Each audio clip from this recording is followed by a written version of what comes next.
Selamat datang kembali, Putu Ida di sini, dan kita akan lanjutkan materi ketiga dari sistem operasi, yaitu proses.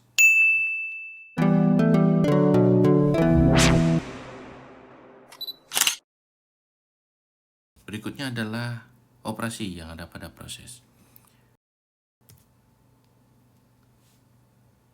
Operasi pada proses yang pertama adalah pembuatan proses.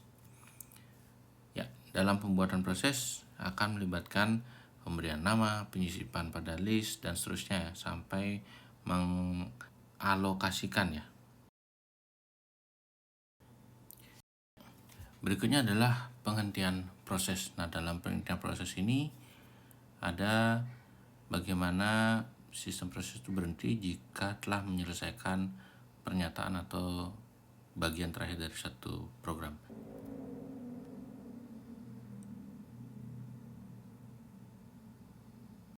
Materi berikutnya adalah kerjasama antar proses. Pada kerjasama antar proses kita akan bahas producer consumer problem sebagai ilustrasi proses-proses yang sedang bekerja sama. Apa yang terjadi pada producer consumer problem?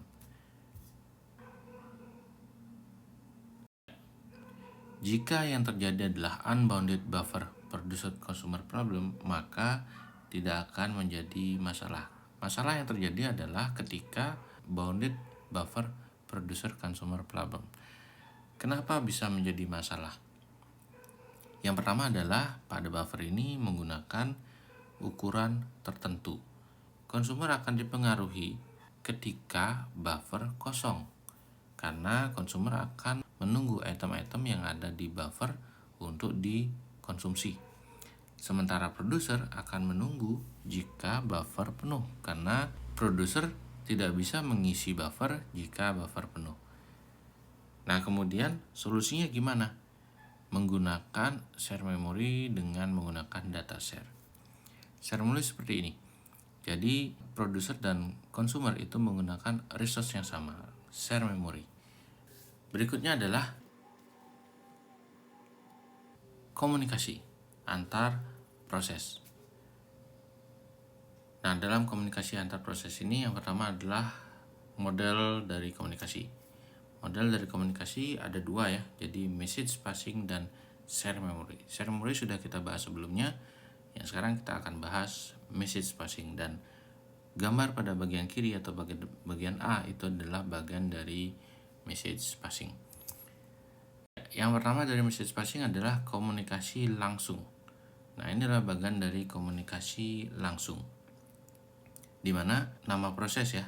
Jadi di situ ada nama proses send, kemudian ada B dan message. B itu adalah tujuannya. Jadi kalau kita melihat send B, message itu artinya mengirim pesan ke B yang pesannya adalah message tersebut. Kemudian yang di bawahnya adalah receive a message. Artinya adalah menerima pesan dari A atau dari proses A. Nah, seperti itu kira-kira. Nah, kemudian yang berikutnya adalah komunikasi tak langsung.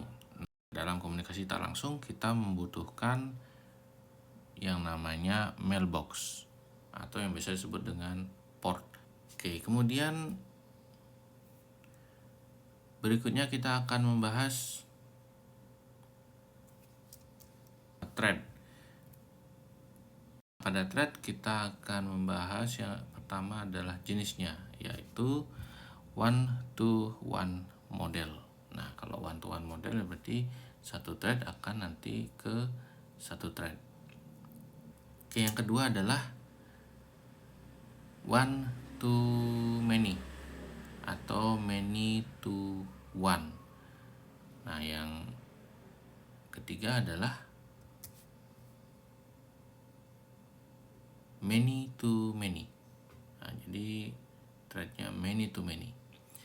Baik, itu dia materi ketiga, proses dari sistem operasi. Semoga bermanfaat. Terima kasih dan sampai jumpa. Bye.